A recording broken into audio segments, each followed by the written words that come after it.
Nadie estaba preparado para lo que iba a salir de la Tierra.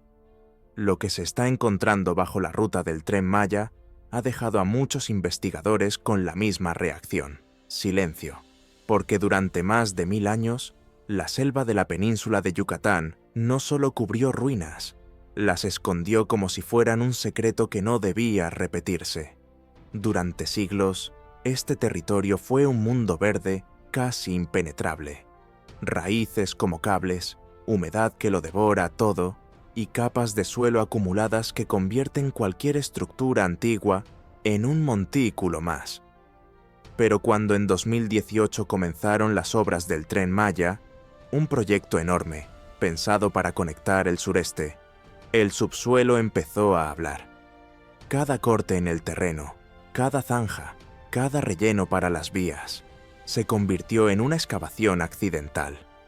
Y lo que al principio parecía rutina, fragmentos, piedras sueltas, cerámica dispersa, pronto empezó a mostrar otra cosa: una densidad de huellas humanas difícil de creer.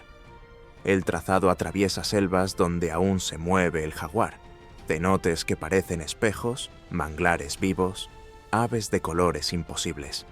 Pero el verdadero tesoro no estaba arriba, estaba abajo. Y aquí es donde cambia todo. Lo que nació como infraestructura se volvió, de golpe, una de las intervenciones arqueológicas más grandes y delicadas de las últimas décadas. Porque cuando la selva se abre, no solo aparece piedra, aparece historia. Los primeros hallazgos fueron pequeños, casi discretos: trozos de cerámica, herramientas líticas, restos de muros que asomaban tímidos. Nada que, por sí solo, gritara revolución. Pero conforme avanzaba la obra, los equipos de salvamento empezaron a ver un patrón inquietante. No era un sitio aislado, era una continuidad, como si cada kilómetro del trazo estuviera pasando por encima de una red antigua. En algunos tramos, las excavaciones comenzaron a revelar plataformas, bases de estructuras, alineaciones de piedra, pisos antiguos, lugares que la selva había ocultado tan bien que desde fuera parecían inexistentes. Y entonces llegaron los números que encendieron la alarma mediática. Miles y miles de elementos registrados, que pueden ser desde fragmentos hasta estructuras, concentrados a lo largo del trazado. Para el público suena a exageración. Para los arqueólogos significa otra cosa: una región con ocupación humana más densa de lo que se enseñaba. La idea vieja era ciudades separadas entre sí, islotes de piedra en un océano verde. Pero los indicios apuntan a algo más grande: asentamientos conectados, rutas internas, espacios ceremoniales, zonas domésticas, un sistema. Y eso, si se confirma con el tiempo, cambia la película completa. La selva no era un vacío entre ciudades, era el tejido donde esas ciudades respiraban. Entre lo más sensible que ha salido a la luz está lo que siempre cambia el tono de cualquier excavación: los entierros. Porque una cosa es encontrar piedra, otra es encontrar personas. Se han documentado restos humanos acompañados de ofrendas, vasijas, objetos trabajados, herramientas finas, pequeñas piezas simbólicas. Y en varios casos se repite una escena que parece escrita por una misma mano cultural: cuerpos colocados con intención, posturas que sugieren ritual y orientaciones que abren preguntas. Aquí hay que ser precisos. No todo entierro prueba astronomía. Pero sí es real que los mayas vinculaban muerte, calendario y cosmos. Cuando un enterramiento aparece asociado a direcciones específicas o a espacios ceremoniales, los arqueólogos no lo interpretan como casualidad, lo tratan como un mensaje. Y luego están los materiales que gritan jerarquía: piezas de jade, ornamentos finos, trabajos de una calidad que exige especialistas. El jade, tan valorado, no está tirado por ahí. Aparece donde había estatus, linaje, poder o culto. Esto dibuja una imagen potente.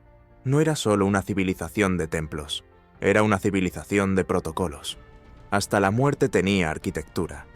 Y cuando empiezas a sumar entierros, ofrendas, pisos antiguos y estructuras enterradas, te das cuenta de que no estás viendo ruinas sueltas. Estás viendo una sociedad completa funcionando bajo tus pies. Y entonces aparece otro tipo de hallazgo, el que no solo se estudia, se mira como si fuera una escena. En cuevas, abrigos rocosos y espacios protegidos por la propia geología, han aparecido expresiones gráficas, pinturas, trazos, símbolos, figuras animales, formas geométricas. A veces parecen simples, a veces parecen demasiado intencionales como para ser decoración. Algunos muestran escenas cotidianas, personas, herramientas, movimiento, ritual. Otros son abstracciones, líneas, repeticiones, patrones. Y ahí comienza el debate real. ¿Son arte? ¿Son marcas de ruta? ¿Son memoria ritual? ¿Son códigos? Porque el mundo maya no separaba lo práctico de lo sagrado como nosotros. Un animal podía ser fauna, o un puente simbólico. Una serpiente podía ser un animal, o un camino entre mundos. Y aquí entra algo clave. La península de Yucatán está hecha de piedra caliza, con un subsuelo lleno de cavidades. Para los mayas, eso no era solo geología, era puerta. Los cenotes, por ejemplo, eran lugares sagrados, puntos de tránsito, espacios de ofrenda.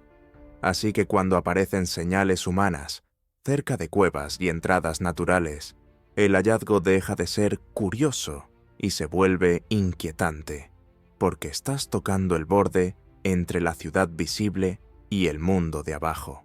En algunos tramos han aparecido objetos que, por sí solos, cuentan otra historia, la de las conexiones. Piezas trabajadas con gran nivel técnico, elementos de concha marina convertidos en ornamentos, materiales que no se consiguen al lado y que exigen intercambio. Eso no solo habla de lujo, habla de rutas. Cuando un objeto proviene de otra costa o de otra región, te está diciendo que alguien se movía, comerciaba, negociaba. Y eso eleva el mapa. La selva no era aislamiento, era corredor. Y en medio de esos hallazgos, aparecen historias que siempre encienden al público. Tal objeto ceremonial, tal pieza única, tal descubrimiento inesperado en un corredor. Algunas cosas se publican con detalle, otras se mencionan sin coordenadas por protección, y otras son reinterpretaciones infladas por titulares. Lo confirmado ya es enorme, y lo que aún es hipótesis es precisamente lo que alimenta el misterio. Porque cuando la cantidad de evidencias sube, la imaginación colectiva hace lo suyo. Empieza a preguntarse qué falta, qué no se ha visto, qué quedó intacto, y ahí es donde la historia se vuelve adictiva. No por oro, sino por escala, por la sensación de estar mirando solo la superficie del iceberg. Ahora entramos en el terreno donde se mezclan tres cosas: arqueología, geología y mito. En la península, el subsuelo puede formar redes naturales, cavidades, cuevas, conductos, y los mayas las usaron, las modificaron o construyeron cerca de ellas. Y eso es suficiente para que aparezca la gran idea: una geografía sagrada bajo tierra. Hay hallazgos reales de cámaras, pasajes, espacios interiores vinculados a cenotes y zonas ceremoniales. Lo que aún se debate es el alcance. ¿Cuándo es natural? ¿Cuándo es intervenido? ¿Y qué función tenía? Y justo aquí nacen las versiones más explosivas. Redes de comunicación subterránea, rutas ocultas, cámaras selladas, espacios que no se abren por riesgo estructural. Si el inframundo era parte de su religión, entonces bajar, literalmente, podía ser parte del poder. Y si controlas el miedo, controlas a la gente. Y aquí viene el golpe final. Lo más impresionante no es un objeto, ni una cifra, ni un titular. Es la conclusión que se va formando sola. La selva no escondía ruinas, escondía un sistema. Ciudades, rutas, rituales, agua, cenotes, comercio, entierros, símbolos. todo conectado por una lógica que no era improvisada. Y el Tren Maya, para bien o para mal, abrió ventanas donde antes solo había verde. Pero el final incómodo no es arqueológico, es humano. Porque cada vez que aparece un hallazgo, aparece también el riesgo. Saqueo, exposición irresponsable, destrucción por descuido, turismo sin control. Y ahí la historia se vuelve una prueba moral. ¿Somos capaces de descubrir sin arrasar? La selva guardó esos secretos 1000 años. No porque fuera fácil, sino porque era inevitable que el tiempo los cubriera. La pregunta ahora es otra. Cuando terminemos de mirar bajo la ruta, ¿habremos aprendido algo de esa civilización? ¿O solo habremos repetido el mismo patrón de siempre? Encontrar, tocar, llevarnos la sorpresa y dejar atrás el daño. Porque si algo está quedando claro, es esto. Lo que está emergiendo bajo Yucatán no es el final del misterio maya. Es apenas el principio.